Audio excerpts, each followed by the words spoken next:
사도행전 10장 1절입니다. 저와 여러분들이 한 절씩 교독하겠습니다. 가이사랴에 고넬료라 하는 사람이 있으니 이달리아 부대라 하는 군대의 백부장이라.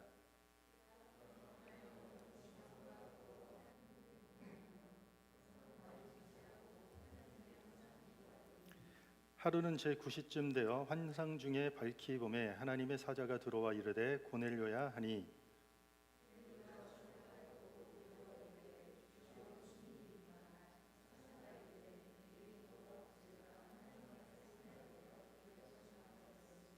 네가 지금 사람들을 욥바에 보내어 베드로라 하는 시몬을 청하라.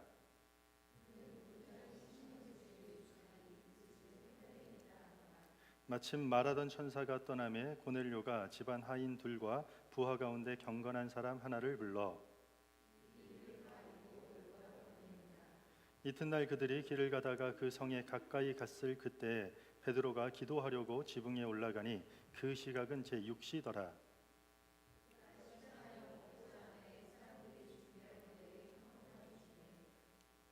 하늘이 열리며 한 그릇이 내려오는 것을 보니 큰 보자기 같고 네 귀를 메어 땅에 들이웠더라.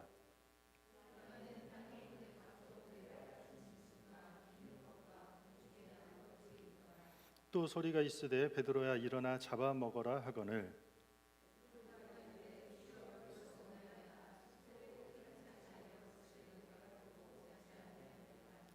또 두 번째 소리가 있으되 하나님께서 깨끗하게 하신 것을 네가 속되다 하지 말라 하더라.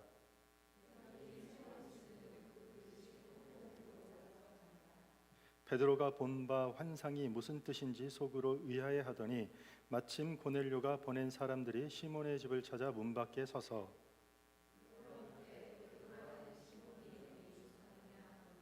베드로가 그 환상에 대하여 생각할 때 성령께서 그에게 말씀하시되 두 사람이 너를 찾으니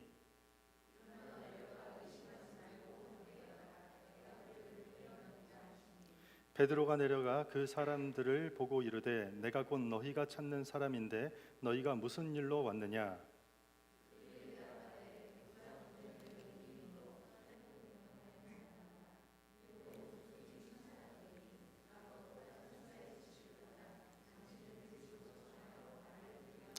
같이 읽습니다. 베드로가 불러들여 유숙하게 하니라. 아멘.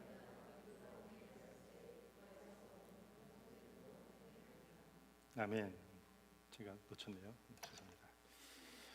자, 오늘 사도행전 18번째 시간입니다. 오늘 말씀 제목은 어떤 차별도 차이도 차별이 될 수 없다. 어떤 차이도 차별이 될 수 없다라는 주제로 하나님 말씀 증거하겠습니다. 오늘 본문에 보면 지중해 연안에 위치한 가이사랴라는 항구 도시에 고넬료라는 사람이 등장합니다. 그는 군대 백부장입니다.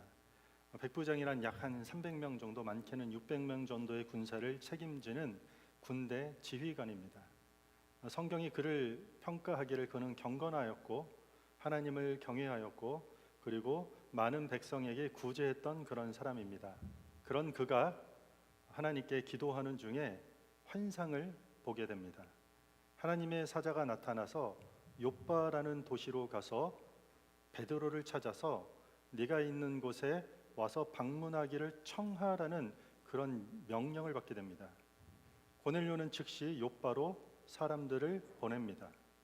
그런데 이튿날 욥바에 있는 베드로도 기도 중에 또 다른 환상을 봅니다. 하늘에서 그릇이 내려왔는데 그 안에 큰 보자기가 있는데 보자기를 펼쳤더니 네 발 달린 짐승, 기어다니는 짐승, 공중에 나는 것이 있습니다. 그때 하늘에서 이런 소리가 들립니다. 베드로야 일어나 잡아 먹으라. 이 짐승들은 사실 유대법에서 금지된 그런 음식이었습니다. 그래서 베드로는 깨끗하지 않은 것, 한마디로 부정한 것들이기 때문에 환상 속에서 먹지 않겠다고 거절을 합니다. 그러자 다시 두 번째 소리가 나기를 이렇습니다. 하나님께서 깨끗하게 하신 것을 네가 속되다 하지 말라라는 그런 말씀을 듣게 됩니다. 하나님께서 정결하게 하신 것을 네가 부정하다고 하지 말라라는 뜻입니다. 이런 이야기가 3번 반복된 후에 그릇이 다시 하늘로 올라갑니다. 베드로가 이 환상이 무엇인지 스스로 조금 의아해하고 고민할 때 성령께서 다시 베드로에게 말씀하십니다. 너를 찾으러 지금 사람이 왔으니 의심하지 말고 그들과 함께 가라. 내가 그 사람들을 너에게로 보냈노라. 그러자 정말 베드로에게 사람들이 찾아오고 베드로는 다음 날 그들과 함께 가이사랴로 출발해서 고넬료의 집에 방문합니다. 그 집에 방문하니 고넬료와 그 가족들과 많은 사람들이 모여서 베드로가 오기를 기다리고 있습니다. 베드로와 같은 유대인들의 특징이 있습니다. 여러 특징 중에 대표적인 특징 중에 하나면 자신들만 하나님이 선택한, 그러니까 우리만 하나님께로부터 선택받은 선민 우월주의에 빠진 사람들이 당시 유대인들이었습니다. 우리에게만 모세를 통한 율법을 주셔서 생명을 약속하셨다고 믿었고, 우리에게만 할례가 주어져서 거룩한 백성으로 성별되었다고 믿고 있었습니다. 언젠가는 메시아가 올 것인데 이스라엘을 중심으로 그때 하나님 나라가 이루어질 것이고 우리가 중심 국가가 되어서 세계를 지배할 날이 올 것이라고 믿고 있었습니다. 그래서 그들이 바라보는 이스라엘 백성이 아닌 사람들, 이방인들이죠. 그래서 유대인들이 바라보는 이방인들은 아브라함의 자손이 아니기 때문에 구원의 조건도 자격도 되지 않고, 그리고 그들은 율법을 받은 적도 없고 율법이 뭔지도 모르고 그들은 지키지도 않았고, 오히려 오랜 세월 동안 하나님을 믿는 이스라엘 백성들을 핍박하고 공격하고 외면했던 그런 이방인들이야말로 정말로 더럽고 부정한 자들이라고 강하게 믿고 있었던 것이요. 그런 악하고 부정한 자들과 함께 밥을 먹고 대화를 나누는 것이 일어난다면 그것은 유대인들의 신앙 정체성을 더럽히고 하나님을 욕되게 한다고 모두가 굳게 믿고 있었다라는 것이요. 이게 유대인들이 이방인들을 향한 대표적인 특징 중에 하나였습니다. 그래서 지금 유대인 베드로가 이방인 고넬료의 집에 방문해서 유대 사람들이 모인 것을 보고 이렇게 이야기하는 것입니다. 유대인으로서 이방인과 교제하여 가까이 하는 것이 위법인 줄을 당신들도 알고 있을 것입니다. 이렇게 얘기를 해요. 그러나 하나님께서 내게 지시하기를 아무도 속되다 하거나 깨끗하지 않다 하지 말라고 하셨기 때문에 그 부르심에 거절하지 않고 제가 이 자리에 왔습니다.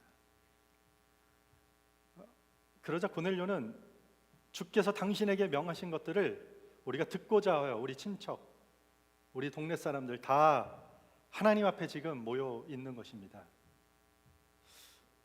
그 대답을 듣자 베드로가 뭔가 크게 하나 깨닫게 됩니다. 그 환상의 메시지를 이때서야 명확하게 이해한 것 같습니다. 이것이 보자기에 쌓여져 있던 이것들이 음식에 대한 문제가 아니라 베드로가 오랫동안 유대인들이 부정하다고 생각했던 사람들, 그러니까 즉 이방인들에 관한 것이라고 거기서 크게 깨닫습니다. 그리고 이렇게 이야기합니다. 참으로 하나님께서는 사람을 외모로 취하지 아니하시고 어떤 민족과 어떤 혈통이라 할지라도 하나님을 경외하는 의를 행하는 사람들은 다 하나님이 받으신다라는 것을 내가 비로소 이제야 깨달았다고 그 고백을 하게 됩니다. 여러분들 유대인들은요 정해진 시간 하루 3번 기도합니다. 그런데 기도의 시작은 항상 감사 기도로 시작합니다. 그런데 유대인들 3가지 감사로 시작하는 내용이 뭔지 아십니까? 첫 번째, 여자로 태어나지 않게 하셔서 감사합니다. 두 번째, 노예로 태어나지 않게 하셔서 감사합니다. 세 번째, 이방인으로 태어나지 않게 하셔서 감사합니다. 여자와 노예와 이방인이 아니어서 감사하다라는 기도를 유대인들이 했다라는 것입니다. 유대인에게는 이방인은 물론이거니와 여자와 노예에 대한 강한 편견이 있었고 엄청난 고정관념이 있었다라는 것입니다. 그런데 저희가 오늘 읽지 않았지만 9장 후반부에 보면은요 베드로와 고넬료가 만나기 전에 그 이야기가 어떤 이야기냐, 베드로가 욥바라는 도시에 가서 예수의 이름으로 다비다라는 여인을 살리는 기적을 일으킵니다. 예수님을 따라 동행하면서 이제 여인이라는 성별의 장벽을 넘어서 사역하고 있는 베드로의 모습을 보여주고 있는 것입니다. 그리고 9장 마지막 부분에 이런 이야기가 있습니다. 시몬이라는 무두장의 집에 머물었다. 무두장이는 피장이, 가죽 만드는 사람입니다. 짐승을 잡아야 되니까 피를 봐야 하고 시체를 만져야 하는 것입니다. 역시 이것도 유대법에 따르면 죽은 시체를 만지는 것은 부정한 일입니다. 그런 일은 주로 노예나 아주 천한 사람들이 하는 일이라고 여겨졌습니다. 그런데 지금 베드로가 그 집에 머문다라는 것은 노예라는 신분의 장벽을 넘어서 그가 사역을 하고 있다, 이것을 보여주는 것이요. 여성이라는 성별의 장벽을 넘고 있고 노예라는 신분의 장벽을 넘고 있고, 그리고 이제 베드로는 이방인 고넬료의 집에 와서 그들과 교제하기 시작합니다. 유대 그리스도인들이 아직 넘지 못한 그 이방인이라는 그 민족의 장벽을 지금 누가 넘고 있다고요? 베드로가 넘어선 것입니다. 결국 베드로를 통해 복음은 모든 사람들을 위한 것이라는 것을 밝히는 출발을 여기서 하고 있다라는 것이요. 그래서 베드로는 여기서 이 자리에 서서 예수 그리스도를 전하게 됩니다. 하나님으로부터 보냄을 받은 나사렛 예수가 공생의 기간 동안 병든 자, 눌린 자를 고치시고 회복시키셨다. 그러나 사람들은 그를 십자가에 못 박아 죽였다. 그러나 그는 다시 사셨고 우리는 그 부활의 산 증인들이다. 죄송합니다.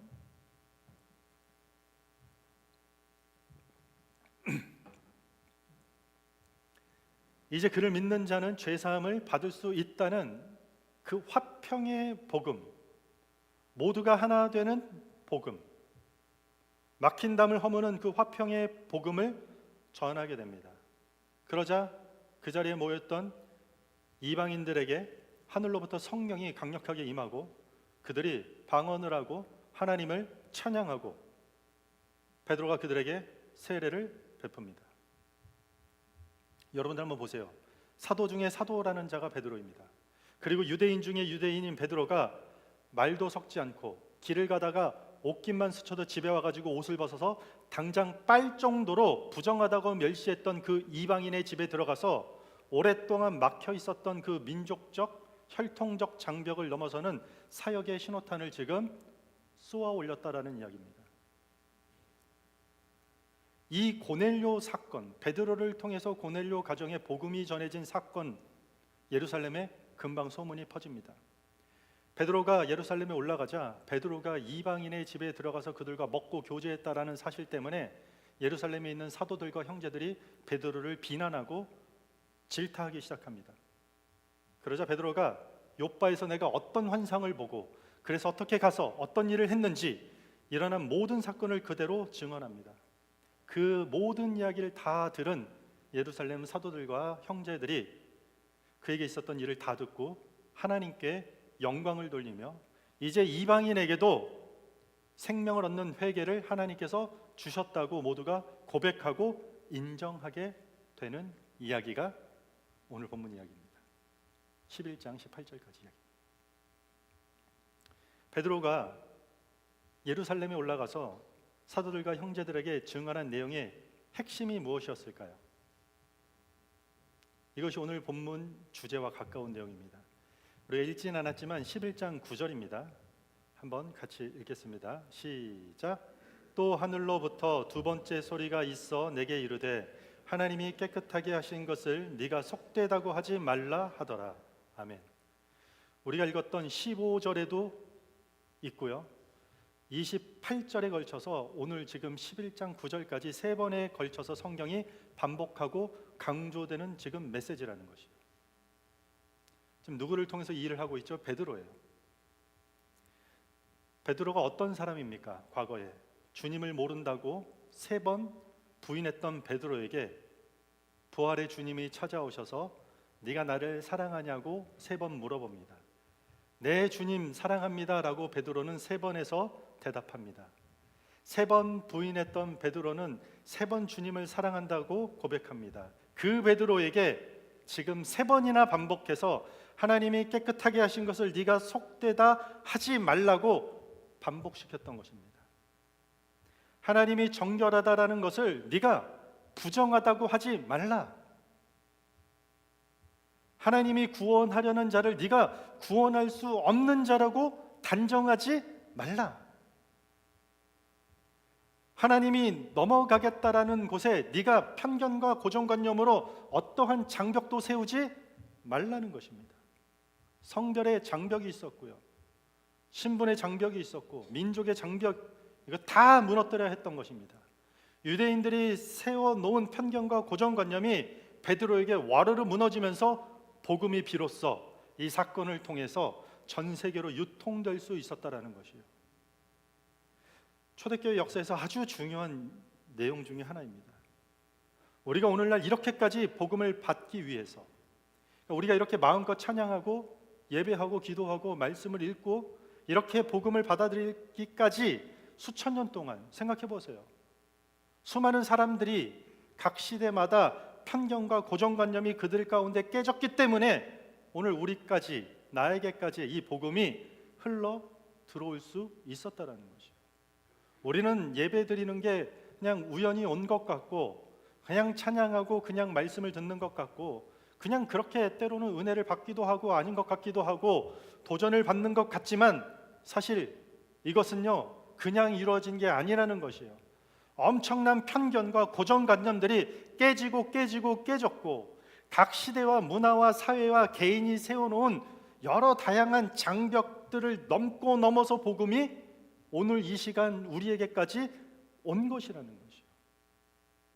이방인에 대한 차별이 깨졌기 때문에 우리가 복음을 받아들일 수 있게 되었다는 것입니다. 그런데 정작 베드로를 비롯한 유대인들은요, 자신들이 이방인들을 차별한다라고 믿지 않았어요.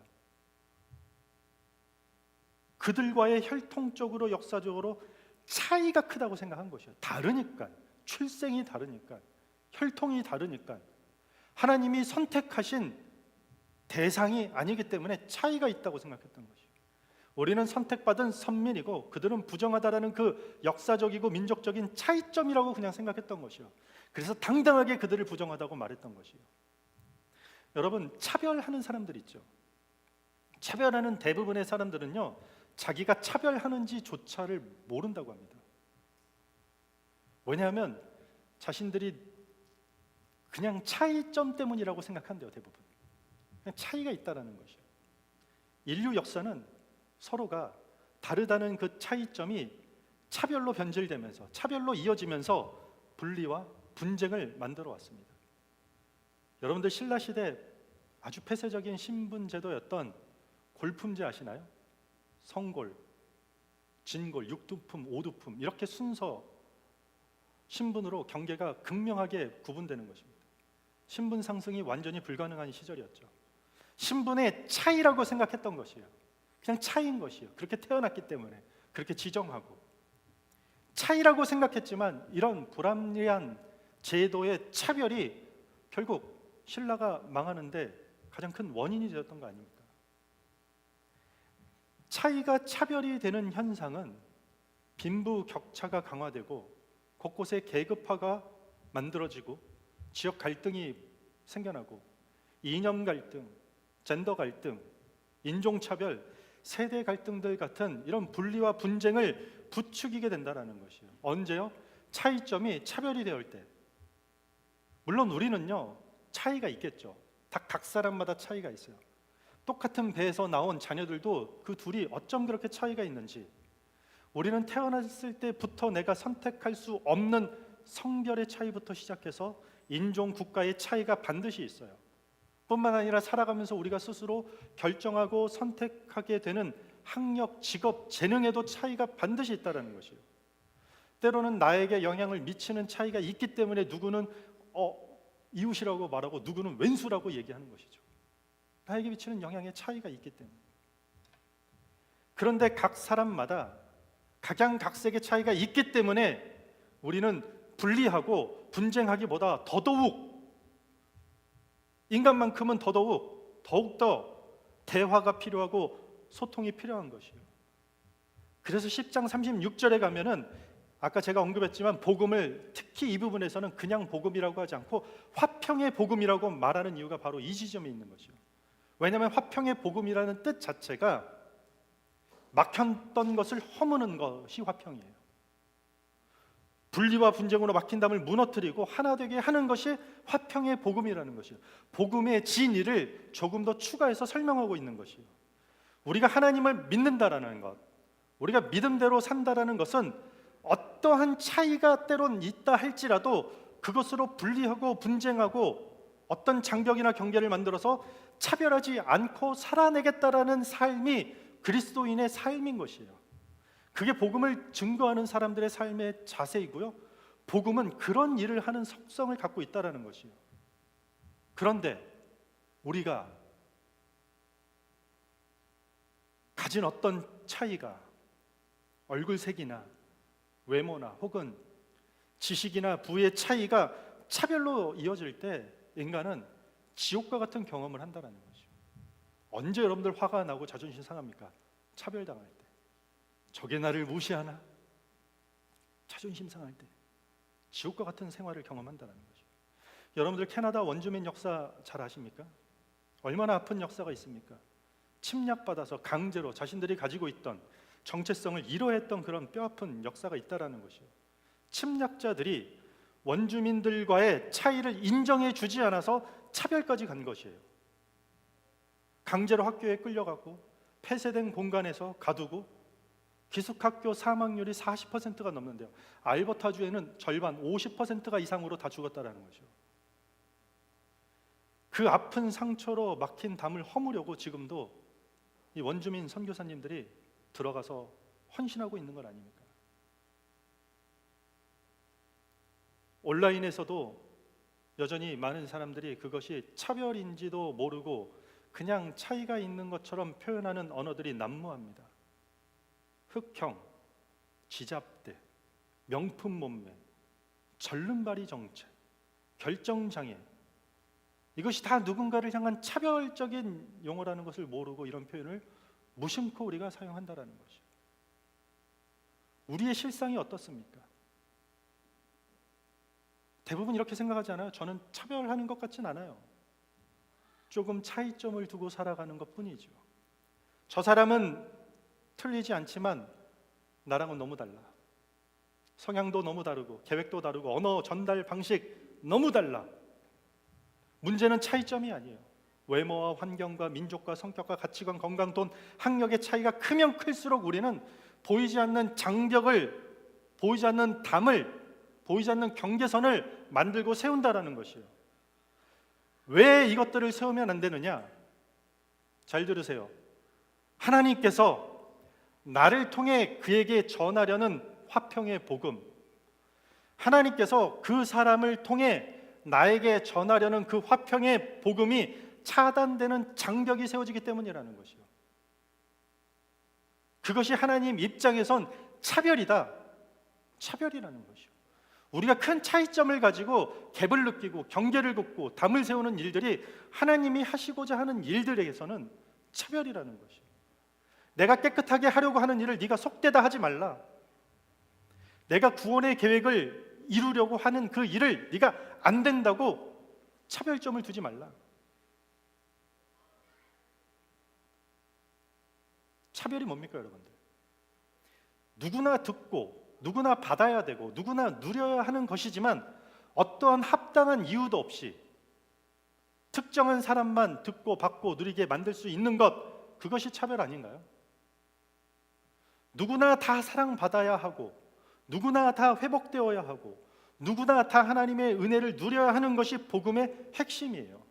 그래서 하나님께서는 자기를 3번이나 부인한 베드로에게 어떠한 차별 없이 계속해서 기회를 주셨고 그를 사랑하셨고 그런 그를 통해서 죽은 여인과 천한 무두장의 집을 넘게 하셔서 이제는 이방인이라는 민족의 장벽, 그 차별 없는 복음을 흘러가게 하셨다라는 것이에요.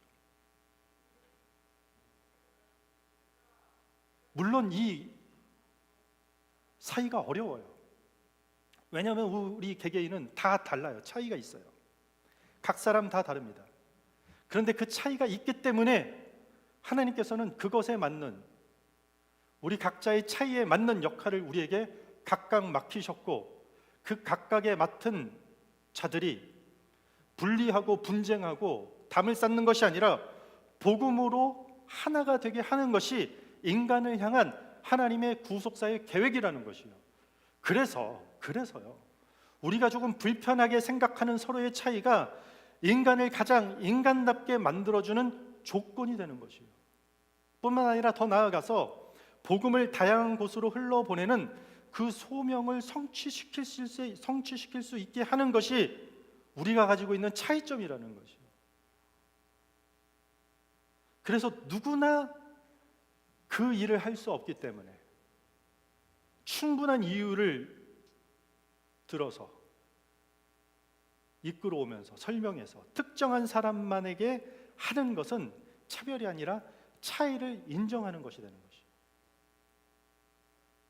주님 3번 부인했고 3번 주님 사랑한다고 고백했던 유대인 중에 유대인, 사도 중에 사도인 베드로만이 할 수 있는 그 사역이기 때문에 이방인 고넬료 가정에 화평의 복음을 전하게 하신 것, 이것이 하나님의 각자의 다름과 차이점을 인정하시고 이끄시는 방법이라는 것이죠. 하나님 왜 나를 여기로 부르셨습니까? 왜 나를 이런 상황에 두셨습니까? 차별하는 게 아니에요. 하나님이 왜 저에게 편견과 고정관념을 자꾸 깨라는 불편한 울림을 주십니까? 하나님 왜 저에게 이런 만남과 관계를 여전히 불편한 이것들을 직면하게 하셨나요? 답은 하나예요. 하나님께서 보시기에 누구나 그 일을 할 수 없기 때문에 나에게만 요청했다라는 것이요. 차별이 아니라 이것은 차이라는 것이요. 그런데 그 차이점 때문에 누군가를 차별한다, 있을 수 없는 일입니다. 그 차이점 때문에 보이지 않는 담을 쌓는다면 차이가 아니라 우리는 차별을 하게 되는 것입니다. 달라도 너무 달라서 어떤 사람들과 관계를 끊고 이제 아예 쳐다보지도 않고 외면하게 된다면 그것은 어떤 차이점이 아니라 확실한 차별을 하는 행동이 되는 것입니다. 나와 맞는 사람들하고만 뭉치고 나와 가치관이 비슷한 사람들과만 어울린다면 그것은 누군가를 또 소외시키는 또 다른 차별이 된다는 거죠. 그러므로 어떠한 차이도 차별이 되면 안 됩니다. 하나님은 베드로가 다른 제자들과는 다르다는 그 차이를 늘 인정하셨던 것입니다. 그리고 그를 기다리고 그를 사랑하시고 인도해 주시는 일에 있어서 어떠한 차별도 두지 않으셨다라는 것이죠. 이방인을 향한 베드로의 차별은 그렇게 주님의 설득에 의해서 무너지게 된 것이에요. 마치 베드로에게 그랬던 것처럼 내가 깨끗하게 하고 내가 회복시키고 내가 구원하고 내가 이끌어가겠다고 하는 것을 네가 안 된다고 하지 말라.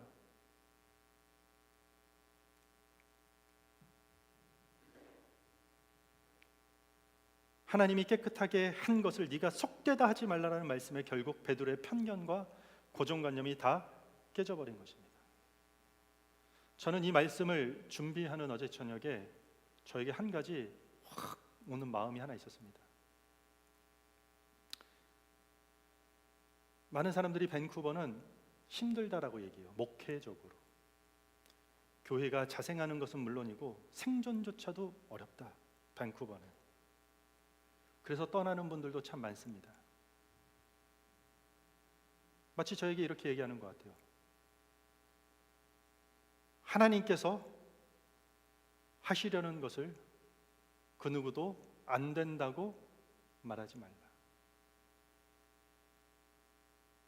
우리는 누군가와의 차이를 크게 느낄 수 있겠지만 하나님이 차별하지 않는 사람을 우리가 차별하면 안 된다는 것입니다. 천하보다 한 영혼을 귀하게 여기시고 잃어버린 한 마리 양을 더 귀히 여기셨던 한 영혼, 한 사람을 귀하게 여기시는 성경의 가치에 우리가 적용하면 우리가 감히 누구를 다르다고 나와 차이점이 있다라는 이유로 차별하겠냐라는 것입니다. 만약에 우리가 차이가 좀 커서 차이점이 너무 커서 다른 게 너무 많아서 경계를 세우고 등급을 나누고 담을 쌓았다라면 하나님 앞에 여러분들 다 무너뜨리시기 바랍니다. 아무것도 의미 없는 것들입니다.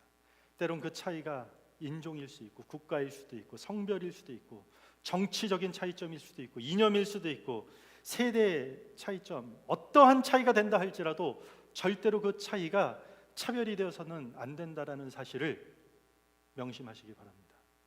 여러분들 나가서 복음 전하고 증거하고 전도하는 게 뭡니까? 차별만 하지 않아도 엄청난 전도가 되는 것입니다. 우리의 편견을 깨뜨리고 고정관념을 깨뜨리면 엄청난 선교가 되는 것입니다.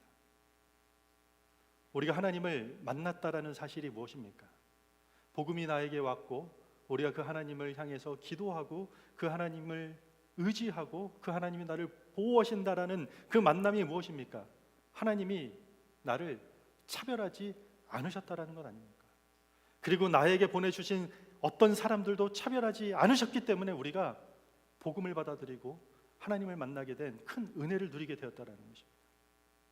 그러므로 어떤 차이도 차별이 되어서는 안 될 것입니다.